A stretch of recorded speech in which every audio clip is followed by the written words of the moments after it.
I've been there. Hands together, calm my side.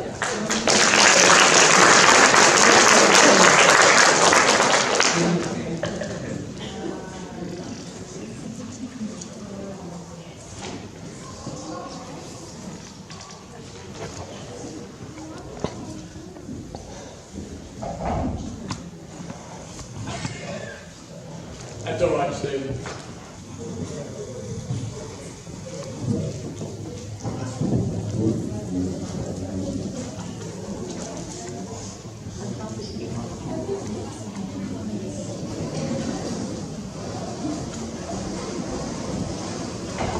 Can you hear me? Is this on? Yes, it is. Right, another poem about Matthew Brady. Who was this man called Matthew Brady, whose reputation became quite shady? In 1799 he was born. At 21 years he was quite forlorn. A perfect horseman, graceful and lean. He was a gentleman's servant with manners keen. An educated chap with flair and style, whose looks could many a woman beguile. Convicted of stealing a basket of rice, some butter, bacon, sugar and spice, he got a 7 years sentence of transportation and lost his hope and expectation. Was he hungry when he was stealing these kitchen supplies, or a victim of rumour and household lies? Was he having it off with a master's wife, or what was it that had landed him in strife? Whatever it was, I question the sentence. It seems to me that he did penance for something tenuous and possibly false, back in the day of the English pulse. 7 years he was given by the Crown, and to the penal settlements he was bound. To New South Wales, where unruly scenes of a world of cruelty were unholy and mean.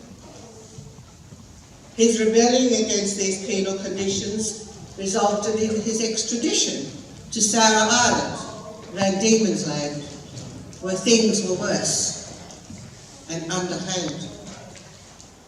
Brady, now just 24, couldn't stand it anymore. So with 15 other convict men, fled in a whaleboat from that prison den. He stayed at large for a considerable time with others whose past was soaked in crime. By Brady's account, they had a small farm, tending to livestock they kept out of harm. This Bushranger jet with callous, flair, now a leader of men without a care, entered Sorell one torrential day to free some prisoners, come what may. The coppers inside had been looking for Matt. They were now sadly dripping like drowning rats, their waterlogged muskets of no use at all, as the gang busted in with vigour and gall. With joyful smirks and smiles on their faces, the Brady bunch set about changing places. Unlocking their cells, they laughed with glee as the coppers were jailed and the prisoners set free. At the barracks, Brady and his men remained, but 2 of his crew set off for fair game. With murderous intent they found their prey, one Alfred Lane, and they triggered away. But bullets missed, and a deaded gun took off to the jail with a double shotgun. Met a volley of lead which struck his right arm, shredding his flesh, causing great harm. Another ball then struck his chest, and it ended up being a firing vest. So quickly gun evacuated, and the mangled arm was amputated. the jail, Brady called it quits. They built a dummy out of sticks and bits, dressed up in a coat, worn and tanned, to give the impression that the jail was manned. Their horses were waiting with manes so wet, and Brady and men rode to escape the net of troopers now seemingly hot on their tails to bring them down and into the jails. He was only a 27-year-old, an upright young man, learned and bold, when exposed by a rat who dobbed him in, trading him for his own damned skin. Brady was caught and eventually tried for murder and imprisoned, this time to bide, till the day of his death, to be hung by the rope. His time had come. There was no hope.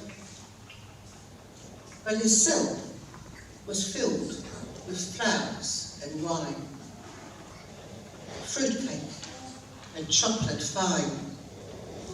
Petitions were numerous to hold execution, but it seemed for him there was no solution. His life, now ending, was in a fix, and on the 4th of May, 1826, the sobs at his hanging were stifled and raw from the public present, as was the law.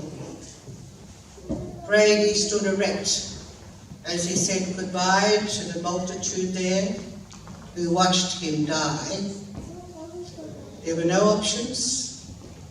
There was no barter for a convicted felon who died like a martyr.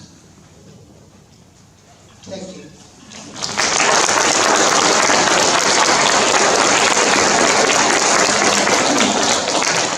And here endeth our little stage presentation. Thank you.